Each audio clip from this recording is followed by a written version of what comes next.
O Ideias em Tese está de volta e o programa dessa semana destaca a pesquisa realizada pela Marileia Cel durante o programa de pós-graduação em Linguística Aplicada da Unicinos.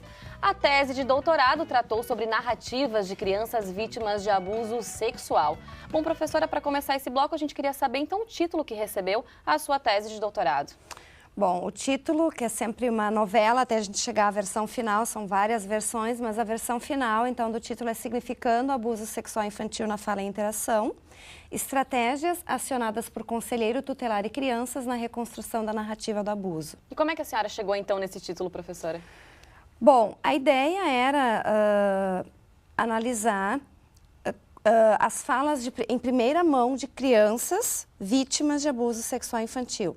Olhar para as falas diretas, naturais delas, e não falas feitas sobre o evento, falas retrabalhadas por outros atores sociais, né? Porque normalmente se tem também no imaginário de que a criança ela é incompetente para narrar a sua própria história. Então os outros narram por ela. Assim como outros grupos sociais de menos prestígio, como por exemplo criminosos ou minorias, sempre alguém conta a história por estes grupos. E a minha intenção era ver como a criança, né, como tendo experimentado aquela vivência, significava o evento.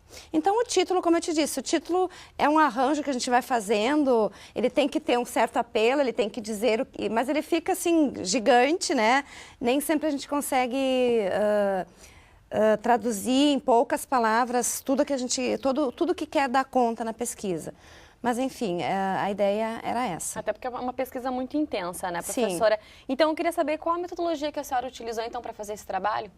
Bom, para chegar nas falas diretas das crianças, a gente tem todo um aporte teórico-metodológico.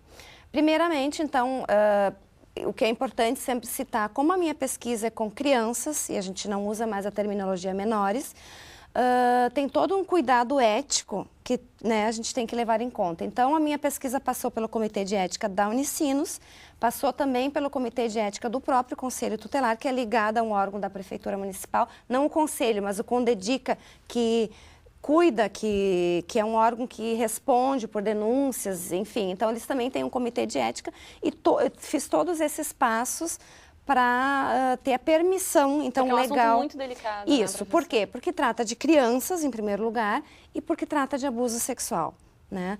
Então, conseguido essa autorização, eu negociei minha entrada em campo com um conselheiro tutelar.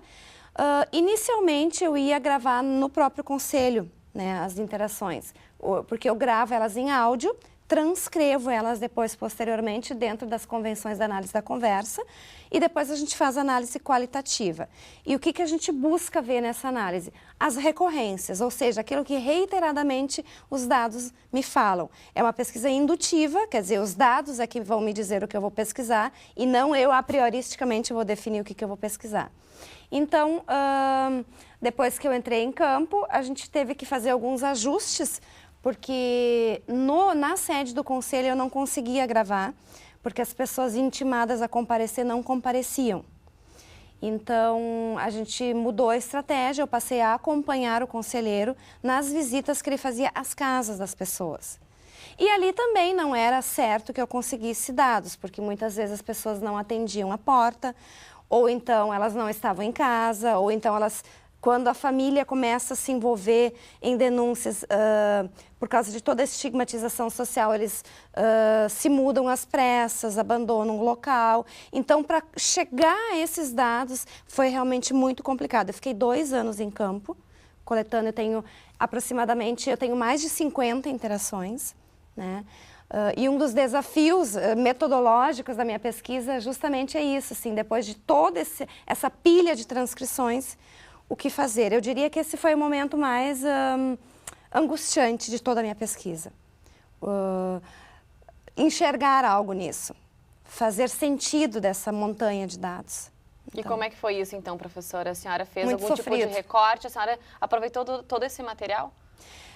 Sim, eu olhei todo ele, transcrevi todo ele, escutava incansavelmente todo ele de novo, né? E Claro, por eu estar participando também de um grupo de pesquisa, a gente faz análises conjuntas, a gente vai escutando e vai começando a enxergar. Mas, a princípio, vai te dando um pânico, porque tu pensa assim, eu estou com todos esses dados e não estou enxergando nada agora. E agora? O que eu faço? Né? Então, é um dos momentos mais angustiantes desse tipo de pesquisa indutiva, né? Em que os dados aqui vão te dar os rumos da pesquisa e não tu com alguma ideia pré-concebida, né? E até o fato de entrar em contato com esse tipo de tema, professor, isso também deve ter sido um momento bastante delicado para a senhora, que também é mãe, que é mulher. Enfim, como é que foi também conseguir ouvir todos esses relatos dessas crianças, dessas famílias? Como é que foi essa questão também? Foi muito difícil. A época da coleta eu estava grávida e eu chegava em casa de noite, fechava a porta da minha casa e pensei, meu Deus, estou a salvo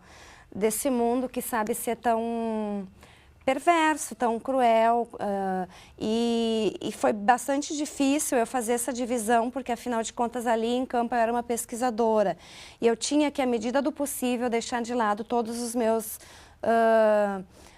ativismos sociais, todas as minhas crenças, para poder enxergar o fenômeno social o menos contaminada possível de mim mesma. Porque esse distanciamento também é difícil durante a pesquisa, Esse né? distanciamento é muito difícil e a minha banca apontou com louvor na minha defesa que, conforme a banca, eu consegui, eu fiz, mas foi muito difícil, porque enxergar o sofrimento humano de uma forma tão situada, e especialmente em relação a crianças, que é um público mais vulnerável, e normalmente a violência acontece na própria família, ou seja, com pessoas de confiança da criança, aqueles que supostamente seriam os responsáveis por prover segurança, afetividade, proteção, né, uma categoria da qual se espera isso, impingir todo um sofrimento, abuso, né, de poder, de autoridade, de saber, de força, né? Então é muito difícil lidar com isso como ser humano.